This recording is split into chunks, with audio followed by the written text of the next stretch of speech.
Delegates for the government of South Sudan and rebel leader Riek Machar have gathered in Ethiopia for peace talks as the representatives meet. A bloody ethnic-based civil war rages on in South Sudan that has caused the death of more than 1,000 people and triggered a refugee crisis that has officially surpassed the 200,000 mark. Our coverage begins with Arise News Director of Special Projects, James Blue, who is at the peace talks in Addis Ababa, Ethiopia. Thursday in Addis Ababa, there was great hope that direct peace talks between the government of South Sudan and the rebel group would actually begin. All parties to the talks arrived this morning, and there was great hope that they would begin to sit down and work through some compromise that would lead to peace in South Sudan. Midday, we learned from the Ethiopian Foreign Ministry that at this point, direct talks are not possible, and instead, talks this evening will begin, and they are being called negotiation and peace talks by proxy. The Ethiopian Foreign Ministry will meet with the South Sudan government. They will then go and meet with the rebel group, and the hope is that they will find some common ground and create some framework that will lead to direct negotiations between the two parties later this week. The hope is that some way forward can be found to end the conflict, the violence. Over 200,000 people have been misplaced, 1,000 people killed in South Sudan, and the hope is that some way forward can be found here in Addis Ababa. Reporting for Arise News, I'm James Blue. Thank you, James. Now joining us here in the studio for analysis is SULIMAN BALDO. He is the chairman of Sudan Democracy First Group, and we thank you so much for being here on Rise. Thank you for having me. I just want to ask you what may be a stupid question, but a very fundamental question, and that is, how can there be peace talks with no ceasefire? Well, the object of the peace talks is precisely a ceasefire, and then political agreement. However, there are other issues that should and must be settled in these talks.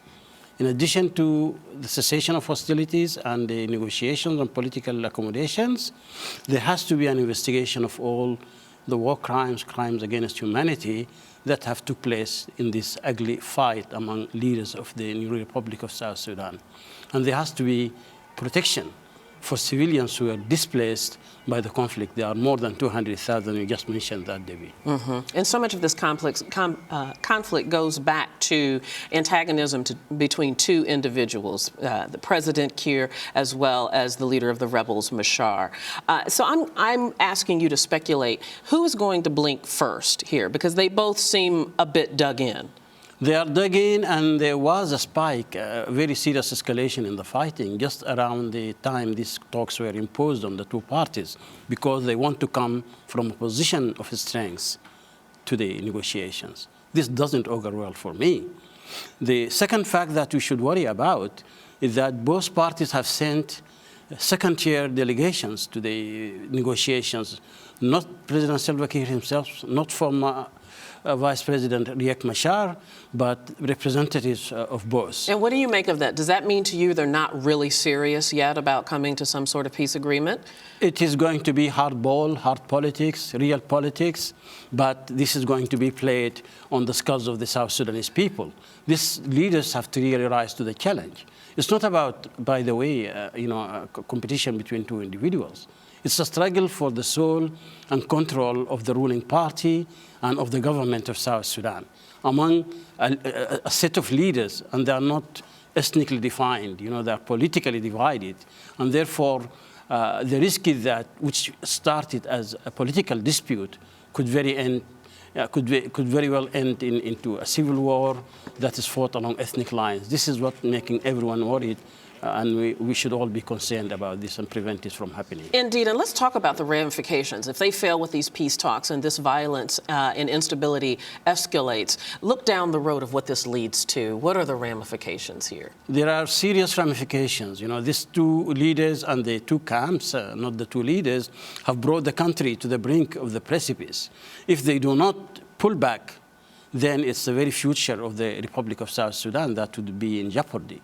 It's not even 3 years old as an independent state, and here is a leadership that is not, rising up to its role, historic role, into building a nation. and rather they're destroying it. We spoke to other analysts and experts who say that no agreement will be met. There will be no consensus unless there is outside influence to come in and broker the peace. How do you feel about that? Well, they are at the table today in Addis Ababa today because of all the outside pressures from countries of the Intergovernmental Authority for Development, which is the IGAD, the regional authority in Eastern Horn of Africa, from the African Union, from the United Nations, United States, European Union. All the world is really terribly concerned about the situation in South Sudan. And it's because of all that pressure that the two camps are now agreeing to meet and discuss. I hope that this pressure will be applied to the maximum on all three levels. And peace, protection of civilians, and prosecution of those responsible for war crimes and crimes against humanity. And speaking of that, Suleiman, the United States has added pressure by saying that it will hold the leadership there accountable for atrocities. My question, though, is that enough pressure? I think it is enough pressure because South Sudan knows very well the role of the United States, the role of constituencies in the United States that have really made possible the support and the solidarity with the nation building and the independence struggle in South Sudan, and in the end, the very independence of South Sudan. The U.S. has really contributed a lot. So both camps know very well this role, and they would be very keen not to anger the U.S. or to lose it as a friend and as an ally. And let's just address this. The truth is, probably for the average American, many had not even heard that South Sudan was an independent country. So explain what the impact is for us in the West on this conflict, from this small nation around the globe in the middle of Africa. Well, the conflict, in addition to hurting a lot of Southern Sudanese, many thousands were killed, 200,000 were forcibly displaced. It has also put a new nation on the verge of collapse. But if this conflict continues, it will threaten regional stability and the peace and security worldwide. Why? Because central, to the peace and stability of the Eastern Horn of Africa is this new nation in Central Sudan, its neighbor with all the countries of the East Africa region, Ethiopia, Kenya, Uganda, Central African Republic, Democratic Republic of Congo, and of course, its neighbor to the North, Republic of Sudan.